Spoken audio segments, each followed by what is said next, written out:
Lettre ouverte du 4 juillet 2025 du président du Conseil d'État du gouvernement légitime du Togo, S.EDR Edem Kwasi, au président du Conseil de sécurité de l'ONU, 2025. L'ultime phase de la lutte pour souveraineté intégrale du Togo, sitôt. Les graines des intentions nourries avec dévouement et persévérance des décennies durant par le souverain peuple togolais, germent enfin et percent la surface de la réalité. Excellence Monsieur Azim Iftikhar Ahmad, les Nations Unies et le monde entier ont été témoins les 6, 26, 27 et 28 juin 2025, des massacres de la dictature militaro-clanique néocolonialiste et multidécennale perpétrés contre les populations togolaises aux mains nues, spécialement les jeunes qui ont payé le prix cher jusqu'à la mort dans la fleur de l'âge de 0,2 mineurs parmi les 7 victimes repêchées des lagunes de Lomé. Ces massacres qui rappellent la longue série des massacres restés impunis 6 décennies durant au Togo, notamment ceux de la lagune de Bé le 11 avril 1991, ceux des centaines de corps retrouvés sur les plages du Togo et du Bénin l'été 1998 au lendemain de la présidentielle controversée de juin 1998, les massacres de plusieurs centaines de citoyens en avril 2005 lors de l'accession sanglante au pouvoir de Faure Gnassingbé relevés dans le rapport Doudou Diène de votre institution constituent des violations graves des droits humains et un acte de guerre contre la population civile. Ces massacres ne diffèrent guère des crimes contre l'humanité au rang desquels figurent notamment le meurtre, la torture, la persécution, les disparitions forcées, et qui sont souvent perpétrés dans le cadre de politiques d'État, voire être le fait de groupes armés non étatiques ou de forces paramilitaires comme l'ont révélé les tragiques événements survenus ces dernières semaines à Lomé, la capitale togolaise. Les violations des droits humains grevées de la quasi-absence de services publics essentiels et de l'ineffectivité réelle du gouvernement dont la banqueroute de la gouvernance est attestée par les données du FMI qui classe le Togo, 10e pays le plus pauvre de la Terre au bénéfice d'une facilité élargie de crédit, FEC, qui hypothèque davantage le quotidien et l'avenir des populations désespérées et déshumanisées, interpelle la responsabilité internationale, et fonde la présente saisine. Bientôt 65 ans que fut adoptée la résolution 1477, XV, du 20 septembre 1960 de l'Assemblée générale de l'Organisation des Nations Unies, ONU, entérinant l'adhésion du Togo à votre institution, dont l'un des objectifs principaux de sa charte est de promouvoir et d'encourager le respect des droits de l'homme et les libertés fondamentales de tous sans aucune distinction. Cependant rien n'est comme il semble, et de 1963 à 2024, le Togo a perdu ses 3 principaux leaders souverainistes triumvirat sacrificiel avec le silence coupable de l'ONU complice de la liquidation de la souveraineté du Togo par les prédateurs coalisés avec à leur tête la France,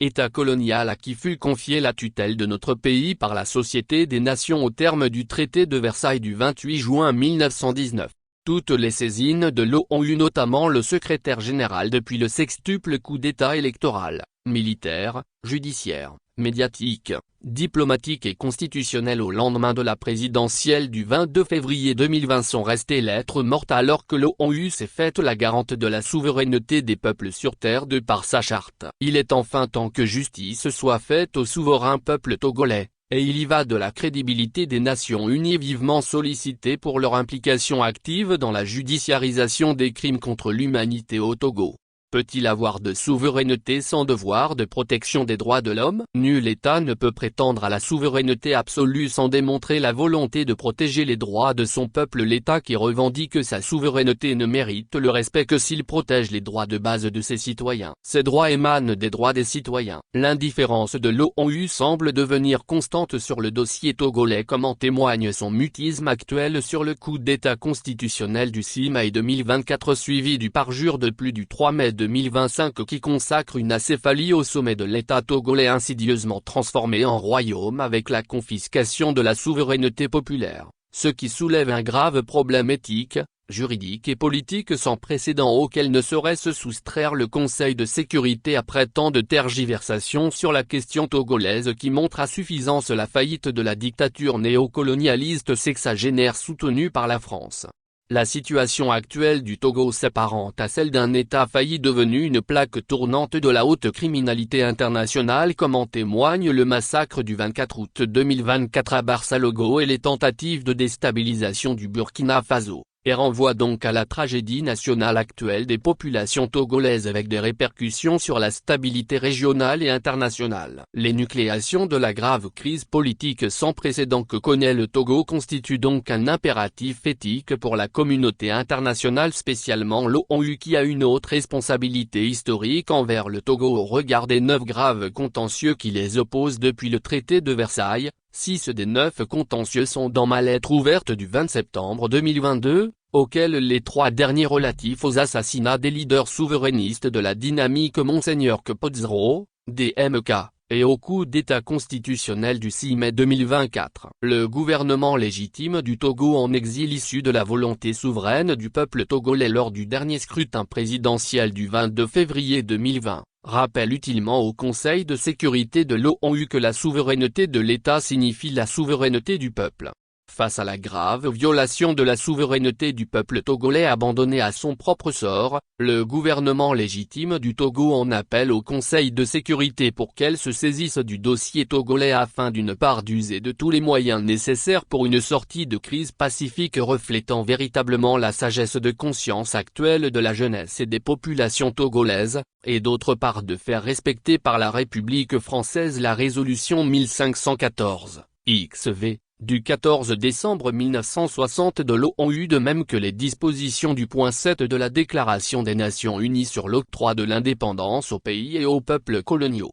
Tous les États doivent observer fidèlement et strictement les dispositions de la Charte des Nations Unies, de la Déclaration universelle des droits de l'homme et de la précédente déclaration sur la base de l'égalité, de la non-ingérence dans les affaires intérieures des États et du respect des droits souverains et de l'intégrité territoriale de tous les peuples. C'est à ce titre qu'au nom du souverain peuple togolais et du gouvernement légitime du Togo en exil que je préside, je viens interpeller le Conseil de sécurité de l'ONU que je prie de recadrer la perspective de sortie de crise dans le sens de l'intérêt supérieur du souverain peuple togolais en accordant une attention particulière au manifeste de refondation éthique et souveraine du Togo, reste, 6 juin à la présente. Je sais pouvoir compter sur la vive conscience de l'ONU d'être la balise pour les peuples du monde qui ont besoin d'atteindre des ports sûrs, de même que celle de la juste cause du souverain peuple togolais résilient, actuellement parvenu au point de non-retour dans sa quête intrépide et résolue de souveraineté,